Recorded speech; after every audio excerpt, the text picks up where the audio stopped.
Good afternoon, guys, and welcome to the podcast. Today, I've got Joy Giovanni, the Joyful Medium, come on to the podcast to share her insights and expertise. She's got a very fascinating journey from the WWE into her role as a psychic medium and how she has developed these abilities to help clients. I'm really fascinated in the spiritual realm, and so I'm really happy to have her on the show. So, Joy, welcome.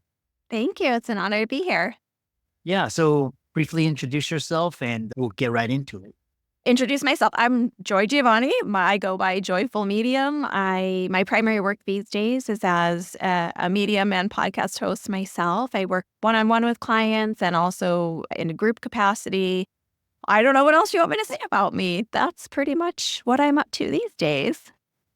Yeah. So we'll dive right into it. Journey, can you share your transition from the entertainment industries, especially WWE, to your role as a psychic? That's a shift. What were the moments that led you to go down this path?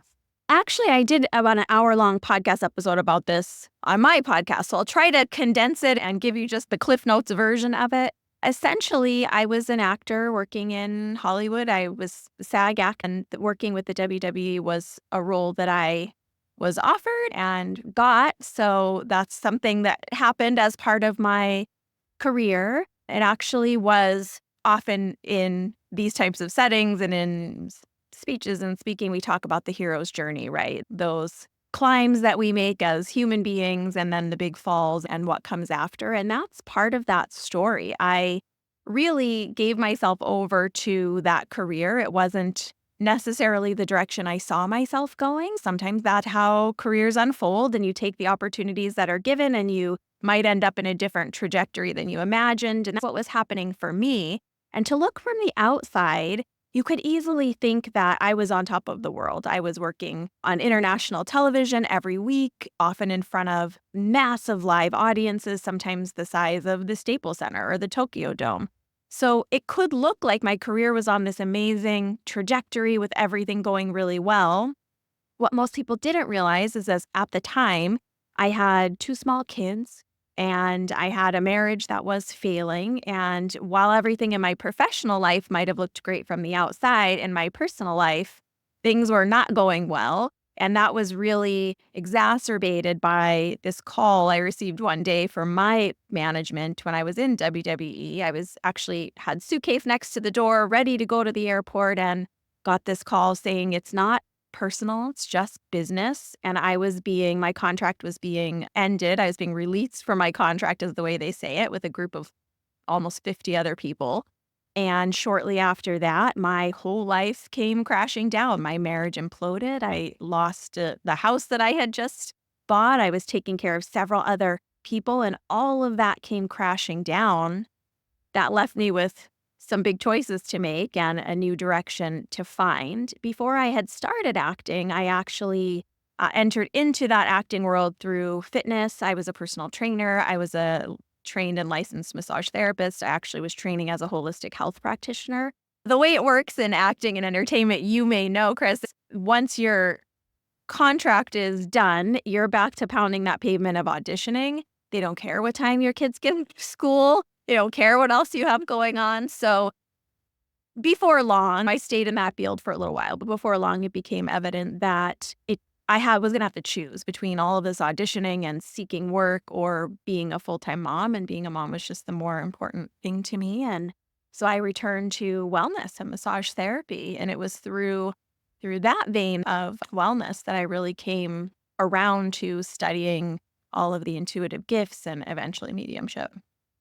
Yeah, really fascinating. And one thing I was talking with one of the previous guests, and we often see this is basically on the outside, everything looks perfect. And then on the inside, there's all these problems. How do people get aligned with this outer versus inner world? Because a lot of times on social media, it's like you have this picture perfect, but then behind the curtain, it's like this totally different story. How do you get into alignment?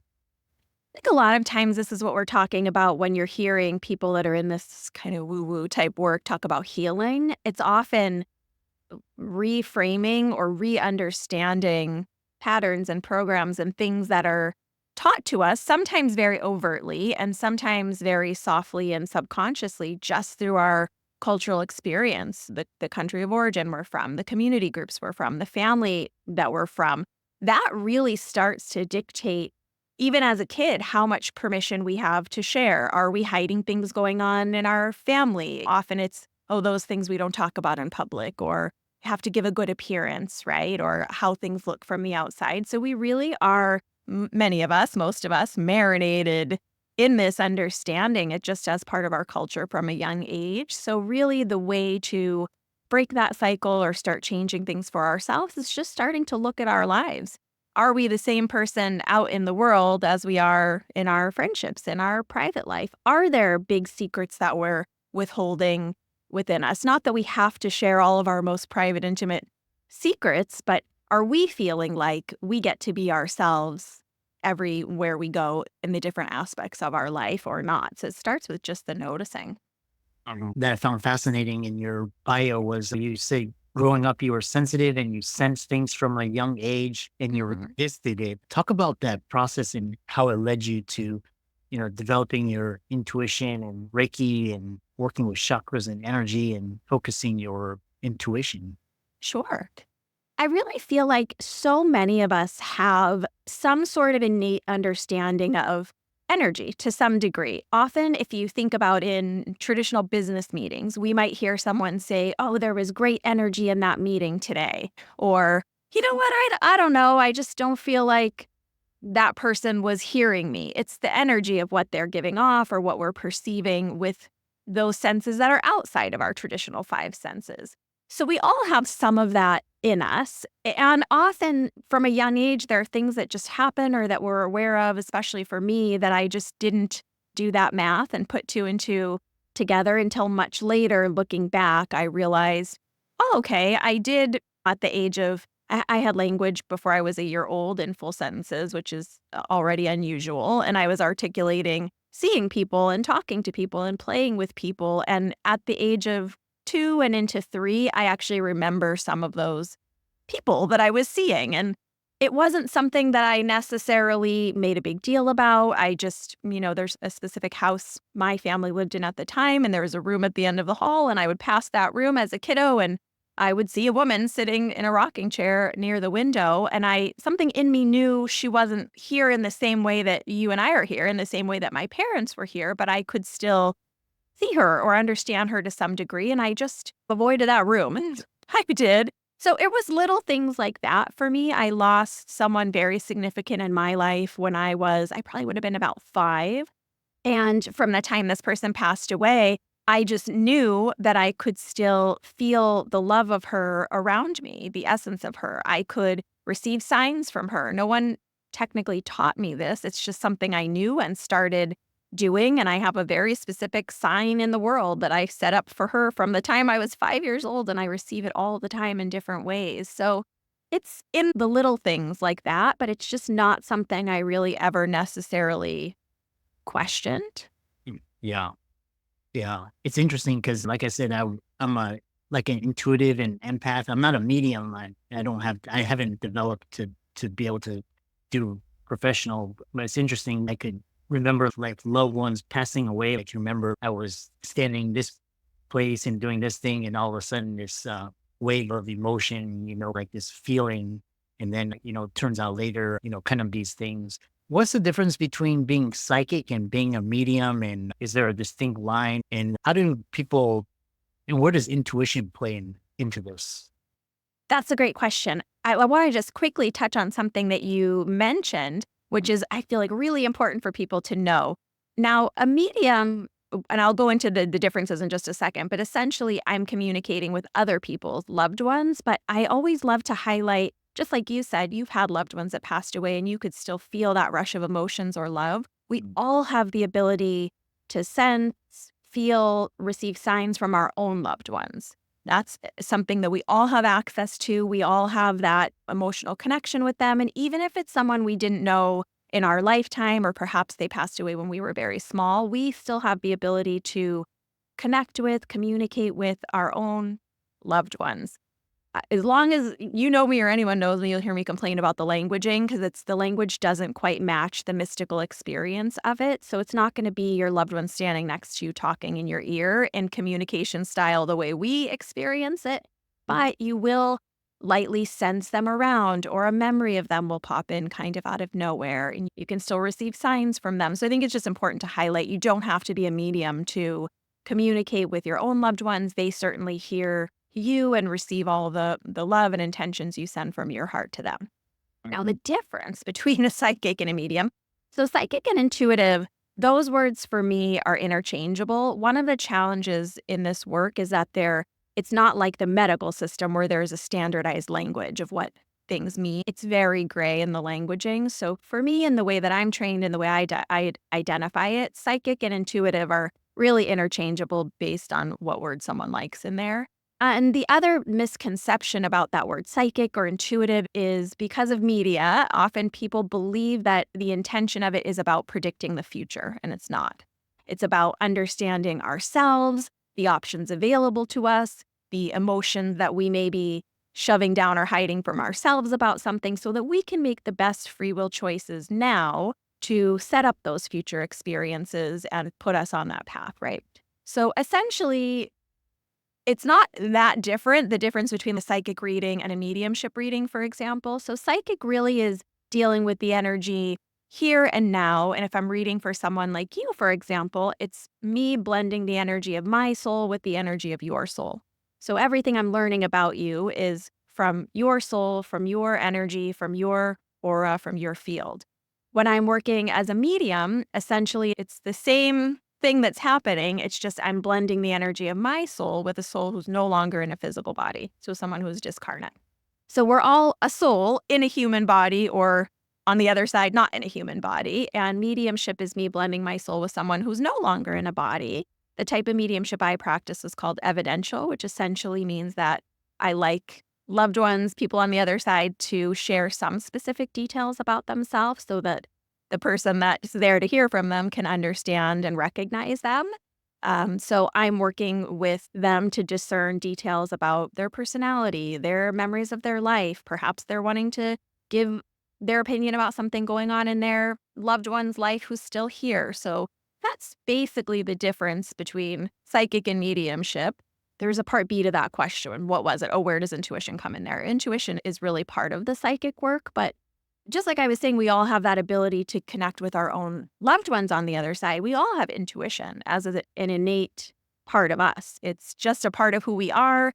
We often think of it as the sixth sense, which is actually a group of senses just outside of our physical, tangible five senses that we use all the time, often unknowingly to us.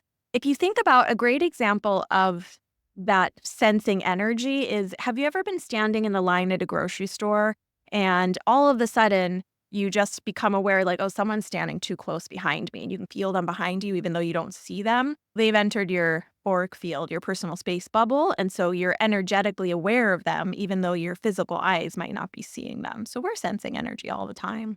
And it's really interesting because what you really described is, because I love how you described it's not being right or wrong or predicting the future, but it's about feeling and sense impressions and signs. For me, it's a lot of times I see a lot of feathers. I know there's like the universe is, saying everything's okay.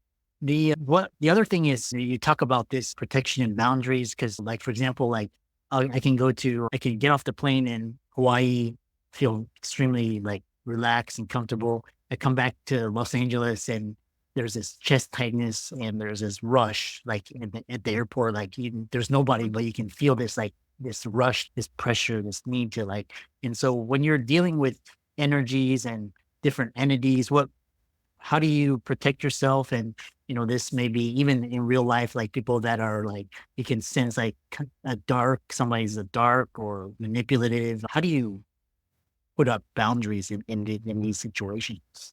I think for me, that's almost two separate buckets to look at. So as far as that quote unquote protection, in my experience, all of the challenging energies, the dark energies, they all belong to this side. None of that's on the spirit side. That's all here in our world. our negative human emotions, our the ugly things that people do, for example, war, disagreements, those type of things. That's all of this world. The spirit side doesn't have any of that. Those people have already left all that behind and are on that more evolved is not really the way to say it, but that more positive end of the emotional spectrum, because those challenging emotions are created by this illusion of separation. We feel alone, we feel stressed, we feel like money is important, right? So it's that illusion of separation from all that is, from creator energy, whatever word you like in there, that creates those emotions on the more challenging end of the emotional spectrum. Fear, sadness, anger, all of that. So really, that's part of our human experience. It's one of the things we're here to experience. So it's okay to become aware of it. We have all come across people in our lives, I'm sure, that maybe aren't the best intentioned people, or maybe just in that phase of their life are not a healthy individual. That's just normal human boundaries. You don't have to engage with someone who is of a negative mindset, for example, or just think about if you've ever had that person in your office who is really negative all the time and just drains the energy all the time and always has something to complain about, never a positive word, never an upbeat, a woe is me type character, right? You can create boundaries just by choosing how, when, and if you engage with them, to what degree, and how much you're willing to take those tough emotions. Do you just have that quick interaction and then you leave that feeling there with them? Or are you going to, as an empath, take that on, let your emotions subconsciously or unconsciously match theirs, bring you down, is how a lot of people feel it. And then you're down for the rest of your day. That's a choice. We get to choose to manage our own energy and our own emotions day to day, sometimes hour to hour.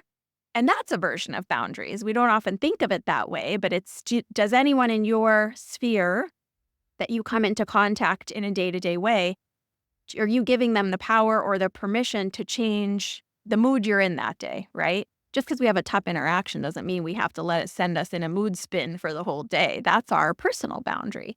Now, when we're talking about like an energetic boundary, as far as spirit people talking to me all the time, for example, because it's an agreement to communicate, I'm moving my awareness to their soul just as well as they're moving their awareness to my soul. So we are both agreeing to communicate. So it's not like this barrage of unwanted communication all the time. And the other thing to remember is we all have spirit guides. So if there's something to keep us safe from energetically, wouldn't that be their role, really? It really has to do with where we are in our own emotions. You said something really interesting, this idea of when you're in Hawaii, you feel very relaxed and very at peace. And then when you get off the airplane in LA, immediately you're feeling stressed. I might challenge you to explore whether that is more about your conscious or unconscious emotional association with those places, because I've known people, for example, who served in the military who had very tough experiences in Hawaii, let's just say, and they might not feel so relaxed and at ease when they get off that plane. That might bring up stress for them. I have a friend from South Africa who, when he got off the plane in LA, felt overjoyed. This was his dream, right?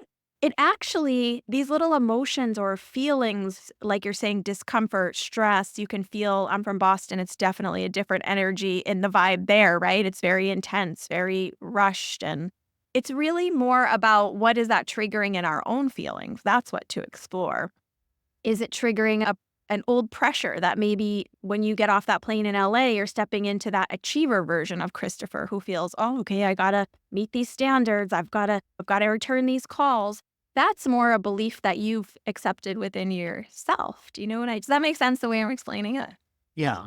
It's really interesting because, and I'll give you an example, like if I'm walking in New York City, like downtown Manhattan, and just like that Fifth Avenue or the big crossroads, and you can just feel that energy, that pulse, right? Yeah. Or if you go to places like, if you go to place like New Orleans, or just places like where there's a lot of trauma, you can, like, what I'll feel is like this tightness in my chest, like this, and my heart will start palpitating. Yeah. It's like these dark, like these, I don't want to call them haunted, but they're like dark energy, like where you go to Las Vegas, where you go to the strip and it's like a lot of weird, what again, not weird people, but just like weird energies. You can sense it. It's just, so it's just, It's interesting. Humans create residual emotion, residual energy.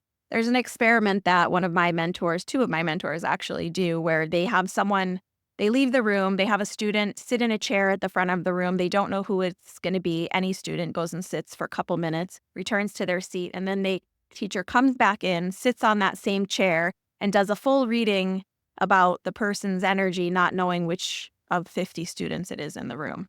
So our energy does leave this residual emotion, energy in a place. And that's why a place that's had lots of traumatic happenings, for example, it leaves a lingering heaviness. It's the emotions and the actions that have taken place there. Something really important. Obviously, you're very energetically sensitive. And these are great examples of how we are sensing and feeling energy, or the vibe, a lot of people say now, in a day-to-day way. But we as human beings in these bodies, we have the discernment and the ability to decide what energy we want to tune to or match. I'm going to give you an example. So there was a time a handful of years ago where I was hospitalized for a week. I had a challenge going on with my lungs. I was having respiratory failure, and I wasn't really telling people outside of my immediate family that this was happening. And someone, a friend who was in this woo realm, found out about it and sent me a very lovely message with good intentions, but was saying, "Oh, are you having a hard time because there's all that heavy energy and sadness and fiddle?" Well, I hadn't considered that because I was so exhausted I could barely stay awake. But then once that suggestion was given, oh yeah, I was aware of all that heaviness and all that sadness, and hospitals can be very tough places with a lot of loss. And then suddenly I remembered, okay, the way I say it in the work is I'm senior in my space. I get to decide what I'm focusing my attention and my awareness on. So if there's all this trauma and tragedy in this hospital, that's true, but there's also love here. There are these doctors and nurses and staff members across the board who are here giving their love, who are doing their very best, who care so much. There are prayers and love and good thoughts being flooded into this place. So if I can feel and sense this heavy vibration, certainly I can tune to this lighter, loving, good vibration. And so that's what I did. I tuned my energy and allowed myself to tune into that flow of love, rather that flow of challenge.